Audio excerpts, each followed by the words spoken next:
Okay so friends, I am doctor Hina Wani and आज हम लोग स्कॉलरशिप 4th स्टैंडर्ड के लिए मराठी सब्जेक्ट का टॉपिक लेने वाले हैं। तो जो मराठी का पहला टॉपिक है वो तो आप सभी जानते हैं कि मराठी अगर बच्चों को सॉल्व करना है तो सबसे पहले उनको मराठी लैंग्वेज पढ़ते आनी चाहिए। तो मराठी लैंग्वेज पढ़ते आने के लिए क्या करना है हमें, तो मराठी मध्येच बोलते कारण मराठी सब्जेक्ट आहे। आता मराठी लँग्वेज ही आपल्याला रीड करता यायला हवी, त्याच्यासाठी आपल्याला मराठीचं बेसिक बाराखडी माहिती हवी। तर आपल्या सगळ्यांना माहिती आहे की आ ई, दीर्घ ई, उ, ए, ऐ, ओ, औ, आणि आहा हे जे आहेत यांना मराठीमध्ये स्वर असं म्हणतात। ओके, आणि आ आणि अ असे दोन स्वर पण इंट्रोड्यूस झालेले आहेत।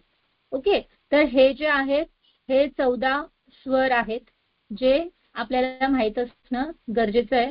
कारण का की कुठलाही शब्द जेव्हा मराठीचा फॉर्म होतो तेव्हा व्यंजनांच्या मध्ये स्वर हे मिक्स केले जातात, तेव्हा ते व्यंजन कंप्लीट होतं आणि अशा व्यंजनांचा समूह जो असतो तो शब्द निर्मिती करतो। ओके, means what की when vowels and consonant get mixed with each other the is formed। Okay, तर अशा प्रकारे स्वर माहिती हवे, स्वरांसोबतच तुम्हाला व्यंजन देखील माहित हवे की कुठले कुठले व्यंजन मराठीमध्ये असतात। तर क, ख, ग, घ, ग, च, छ, ज, झ, ज, य, त, थ, द, ध, न, प, फ, ब, भ, म, देन ट, ठ, ड, ढ, न, यर, ल, व, श, स, श, स, हळ, क्षज्ञ। तर ही सगळी व्यंजन आहेत। ही व्यंजनांचे पाय मोडलेले असतात। या व्यंजनांमध्ये जेव्हा स्वर मिक्स होतात तेव्हा आपण शब्द निर्मिती ही करू शकतो। आता कशा प्रकारे हे स्वर मिक्स होतात, तर तुम्हाला 14 खडी ही सगळ्या मुलांना शिकवलेली आहे स्कूलमध्ये की सपोज क हे व्यंजन आहे, इथे अ लिहिलेला असतो, इथे आ लिहिलेला असतो, इथे ई, उ पूर्ण मी लिहत नाही, मी फक्त सॅम्पल दाखवते। ओके, तर आता 14 खडी म्हणजे काय की हा क जो आहे हा व्यंजन इनकम्प्लीट आहे। जेव्हा याच्यामध्ये आपण अ मिक्स करू तेव्हा क आणि अ हे दोघं जेव्हा एकमेकांमध्ये मिक्स होतील, हा अर्धा क आणि हा अ, तर हे बनेल कंप्लीट क, जो असा लिहितात, त्याचा पाय मोडत नाही। या पाय मोडलेल्या क मध्ये जेव्हा आपण आ मिक्स करतो तेव्हा आपण लिहितो का। म्हणजे जेव्हा काका असा एखादा शब्द तुमच्या समोर आला तर ह्या प्रत्येक क मध्ये आ मिसळलेला आहे। ओके, नंतर जेव्हा या क मध्ये आपण हा ई मिक्स करतो तेव्हा हे होतं पहिली विलांटी की। या क मध्ये जेव्हा आपण दीर्घ ई मिक्स करतो तेव्हा हे होतं दुसरी विलांटी की। आणि याचं एक्झाम्पल तुम्ही घेऊ शकतात काकी। आता या काकी या शब्दामध्ये पहिला क जो आहे त्याच्यामध्ये आ मिक्स आहे आणि जो दुसरा की आहे त्याच्यामध्ये दीर्घ ई मिक्स आहे। जेव्हा या क मध्ये तुम्ही हा उ मिसळतात तेव्हा बनतं कु, जेव्हा या क मध्ये तुम्ही हा दुसरा उ मिक्स करतात तेव्हा बनतो दीर्घ कु। ए मिक्स केल्यावर होतं के आणि दोन मात्रा म्हणजे ऐ। तर अशा प्रकारे क, का, की, कु, के, कै, को, कौ, कम, कहा, क्या, कॉ हे पण आपण शिकलोय। ओके, हे जेव्हा तुम्हाला कळेल तेव्हा तुम्हाला शब्द हे वाचता येतील, वाक्य बनवता येतील आणि जेव्हा तुम्ही जास्तीत जास्त अवांतर पुस्तकं वाचाल तेव्हा तुमचा शब्दसमूह तयार होईल। तुम्हाला प्रत्येक शब्दांचे मीनिंग समजायला लागतील। मीनिंग समजायला लागले तर तुम्ही जे स्टोरीज वाचतात किंवा ज्या तुम्ही कथा वाचतात किंवा ज्या गोष्टी वाचतात किंवा काही लेख वाचतात तर तो तुम्हाला चांगल्या प्रकारे समजेल।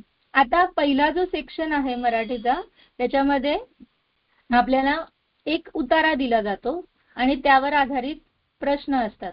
मग अशा वेळेस काय करायचं की तो उतारा जो आहे, जो पॅराग्राफ दिलेला आहे तुम्हाला, तो तुम्ही काळजीपूर्वक सुरुवातीला वाचायचा आहे। ओके, नंतर त्याचं मीनिंग आपल्याला समजून घ्यायचं आहे।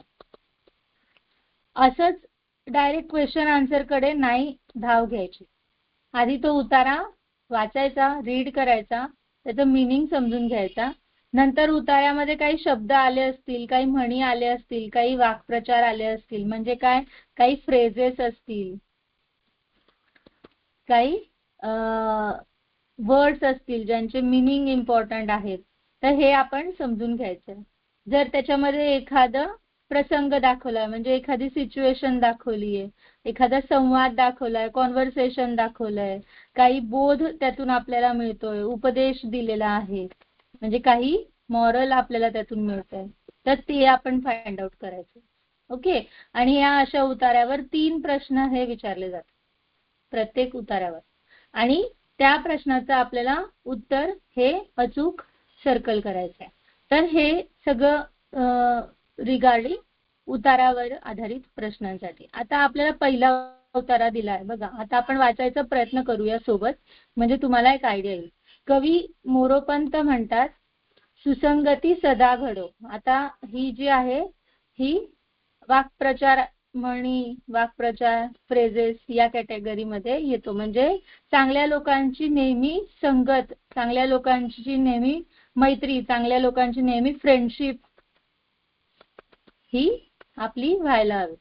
आपणास नेहमी सज्जनांची संगत घडावी. चांगली संगत निवडणे हे आपल्या हाती असते. म्हणजे to choose a good friend, it is in our hand. चांगली संगत घडल्याने चांगले विचार ऐकायला मिळतात. चांगल्या विचाराने ज्ञान वाढते. चांगल्या ज्ञानाने जीवन आनंदी होते. चांगली पुस्तके, चांगले मित्र आपल्या जीवनाला योग्य दिशा दाखवतात. चांगल्या मित्रांबरोबर चांगल्या पुस्तकांचाही सहवास आपण निवडलाच पाहिजे. म्हणजे आपण we have to choose good friends, along with we have to choose good books, so that our knowledge will increase, our life will be shaped in a good way.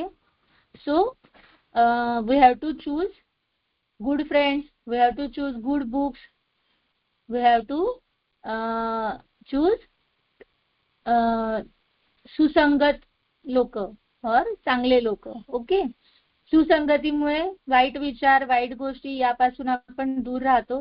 प्रशंसेला पात्र ठरतो, means everyone will praise you. चुकीचे मार्गदर्शन, चुकीची संगत लाभल्यामुळे कधी कधी हुशार बुद्धिमान व्यक्तीच्या हातून पण वाईट काम घडते. Bad company, bad friendship, so it will destroy your knowledge, it will destroy your thinking ability. म्हणून वाईट संगत कोणालाही फायदेशीर ठरत नाही. तर अशा प्रकारे आपण एक उतारा वाचला. आता जसं आपण बघितलं की या उतार्यावर आपल्याला 3 प्रश्न विचारले जाऊ शकतात. त्यातला एकच प्रश्न मी इथे घेतलेला. आपल्या जीवनाला योग्य दिशा कोण दाखवतात?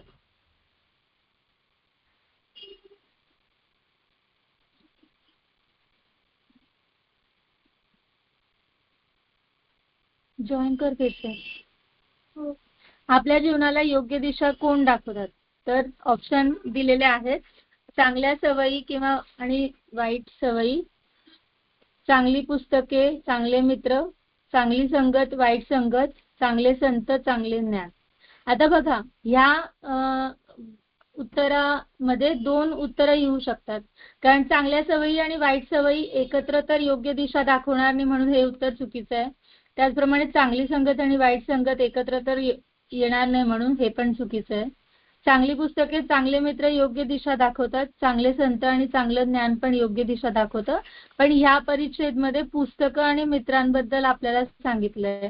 त्याच्यामुळे आपलं आन्सर आहे ऑप्शन नंबर 2, म्हणजे चांगली पुस्तके आणि चांगले मित्र हे नेहमी आपल्याला योग्य दिशा दाखवतात. तर अशा प्रकारे 3 प्रश्न हे विचारले जातील प्रत्येक परिच्छेदाला अनुसरून. आता जसं उतारा किंवा पॅरेग्राफ वरून आपण प्रश्न बघितले, त्याचप्रमाणे दुसरा जो महत्त्वाचा टॉपिक आहे तो आहे कवितेवर आधारित प्रश्न. म्हणजे यामध्ये तुम्हाला एक कविता दिलेली असेल छोटीशी आणि त्याच्यावर 3 प्रश्न विचारले जातील. Again you have to read it carefully, you have to understand the meaning properly. 3 प्रश्न किमान विचारले जातील आणि ते नीट वाचायचं आणि योग्य वर्तुळाला क्लिक करायचं. आता फॉर एक्झाम्पल ही कविता दिली आहे. इवलीशी साधीशी मी पंटी मातीची, मी असते तहानेली सकलांच्या प्रीतीची. घालूनी या तेल जरा पेटवूनी हाती धरा, जा ठेवून प्रभू चरणी मी ज्योती भक्तीची. म्हणजे ये in this poem small light or diya, what we called, it's आत्मचरित्र म्हणजे सेल्फ टॉक इथे दिलेला आहे. त्याचा स्वतःचं सांगितलं आहे पंटीबद्दल की छोटासा दिवा आहे मातीचा, तहानलेली असते कारण आपण त्याच्यामध्ये तेल घालतो आणि सगळ्यांना आवडीचा असा तो दिवा असतो. हातात पेटवून धरायचा आणि देवाच्या चरणी ठेवायचा. ओके. अंधारा उजळीन मी, it will light the surrounding. दिनांना रिजवीन मी, उधळीन मी तेज नवे, लय धरुनी गीताची. वैर नको प्रेम हवे, चैन नको काम हवे, ऐकुनी घ्या गुज माझे, पूजक मी शांतीची. तो this light is a symbol of peace and it will light all the surrounding, it will help everyone. So the poem is about the छोटासा दिया. ओके. नाव आता आपण क्वेश्चन बघूया की पंटी कोणासाठी तहानलेली आहे. तर सर्वांच्या प्रेमासाठी, प्रभूचरणी जाण्यासाठी, तेज उधळण्यासाठी की अंधार नाहीसा करण्यासाठी. आता तुम्ही जर पोयम नीट वाचली तर मी असते तहानलेली सकलांच्या प्रीतीची, तर याचं उत्तर काय येईल? सर्वांच्या प्रेमासाठी ती तहानलेली आहे. पण ती काय सांगत आहे? चैन हवी काम नको असं सांगत आहे का? नाही. वैर नको प्रेम हवे, शांती हवी भक्ती नको असं पण नाही सांगत. शांती नको भक्ती हवी असं पण नाही. काय सांगते? वैर नको प्रेम हवे. कवितेत कोणत्या शब्दाचा विरुद्धार्थी शब्द आलेला नाही. तर आता बघा, पण ती लहान आहे, मोठा असं कुठला मिनिंगने शब्द नाही आलाय. प्रकाश अंधकार आलेला आहे. श्रीमंत दीन त्याच्या विरुद्ध आलाय. चिमुकली म्हणजे लहान आणि मोठं असं काही मिनिंग नाहीये. अशांती शांती हा विरुद्धार्थी शब्द आलेला आहे. आपल्याला जो आलेला नाही तो ओळखायचा आहे. त्याच्यामुळे चिमुकलीच्या विरुद्धार्थी काहीही आलेलं नाहीये, म्हणून चिमुकली हा त्याचं योग्य पर्याय आहे. आता आपण दोन टॉपिक बघितले, एक पॅसेजवरचे क्वेश्चन बघितले, एक कवितेवरचे क्वेश्चन बघितले. आता संवाद आणि त्यावर आधारित हा तिसरा एक टॉपिक आहे, ज्याच्यामध्ये दोन किंवा अधिक व्यक्तींमध्ये जे संभाषण होतं, जे कॉन्व्हर्सेशन होतं. Means these questions are based on conversation. त्या संवादावर आधारित हे प्रश्न आहेत. संवाद म्हणजे कॉन्व्हर्सेशन, ते 2 or more than 2 people मध्ये नेहमी होतं. ओके. दिलेला संवाद आपल्याला काळजीपूर्वक वाचायचा आहे. कोणाकोणामध्ये झालंय, किती व्यक्तींमध्ये झालंय ते लक्षात घ्यायचं. म्हणजे how many number of people are involve in the conversation, you have to first think of it. Okay. संवाद केव्हा झाला, कुठे झाला, कोण काय म्हणाले हे पण लक्षात ठेवायचं आणि संवादाचा विषय समजून घ्यायचा. ओके. आता आपण संवाद वाचूया. मुलांनो, तुम्ही पुस्तके वाचता ना? हो गुरुजी, दररोज वाचतो. आजच्या तासाला आपण पुस्तक कसे लिहायचे याबद्दल चर्चा करूया. चालेल गुरुजी. आपण पुस्तक हाताने लिहिणार आहोत, त्याला हस्तलिखित असं म्हणतात. गुरुजी, त्यात कोणी कोणी लिहायचे? अरे तुम्हीच सर्वांनी लिहायचे, तुम्हीच लेखक. आम्ही सगळे लेखक आहोत? होय, तुम्ही सुद्धा छान गोष्टी, कविता लिहू शकतात. आपण एकत्र बसून वाचन करू, मग लिहायला घेऊ. गुरुजी, या हस्तलिखिताला काय नाव देऊया? तुम्ही सांगा बरं एक छान नाव. पारिजातक हे नाव देऊ. ओके. आता हे वाचल्यानंतर तुम्हाला एक लक्षात येईल की एक जे वाक्य आहे अल्टरनेट, ते कोण म्हणतंय? एक टीचर म्हणतात आहे आणि त्याचा आन्सर देतोय स्टुडंट. ओके. म्हणजे या संवादामध्ये टीचर आणि स्टुडंट हे इन्व्हॉल्व आहेत. हा संवाद कशाबद्दल? तर रायटिंग बद्दल आहे. स्टोरी रायटिंग और पोयम रायटिंग, ज्याला हस्तलिखित असं म्हटलं जातं. ओके. आणि त्या हस्तलिखिताला त्यांनी काय नाव दिलं? पारिजातक हे नाव दिलं. ओके. आता ह्याच्यावर पण 3 क्वेश्चन हे विचारले जातील. इथे माझ्याकडून एकच घेतला गेलाय. आपल्याला योग्य पर्याय निवडायचा आहे. हा संवाद कुठे घडला असावा. आता बघा, संवाद हा कोणा दोघांमध्ये आहे, स्टुडंट आणि टीचर. सो मेनली हा कुठे होईल, शाळेत, घरी तर होणार नाही. त्याच्यामुळे आता ऑप्शन बघूया आपण, मैदानावर, शाळेत, वर्गात की बागेत. आता ऑप्शन जर बघितले तर हे सगळे ऑप्शन स्कूलमध्ये अवेलेबल आहेत. पण मैदानावर होईल का हे, नाही, कारण तिथे आपण खेळतो. शाळेत म्हणजे एखादी स्पेसिफिक जागा दिलेली नाही म्हणून हे ऑप्शन नाही येणार. वर्गात येईल कारण आपण आपल्या क्लासरूम मध्येच अशा गोष्टी डिस्कस करतो. आणि बागेत तर येणारच नाही. त्याच्यामुळे योग्य पर्याय काय आहे, क्लासरूम हा योग्य पर्याय आहे, वर्गात हा योग्य पर्याय. ओके, तर अशा प्रकारे तुम्हाला योग्य पर्याय हा निवडायचा आहे. आता तुमच्या समोर 3 ऑप्शन आपण बघितले, एक तर पॅरेग्राफ, एक तर कॉन्व्हर्सेशन और एक तर पोयम. आणि त्या प्रत्येक पॅरेग्राफवर, प्रत्येक पोयमवर, प्रत्येक कॉन्व्हर्सेशनवर 3 क्वेश्चन हे विचारले जाऊ शकतात. तर आपल्याला आधी ते व्यवस्थित रीड करायचं आहे. First read it carefully, then understand it. अगर कॉन्वर्सेशन है तो कितने लोग इन्वॉल्व है वो देखो, and think the probability where it is happened or where it is done. Okay, so these are all the things you have there in your first unit in the Marathi section.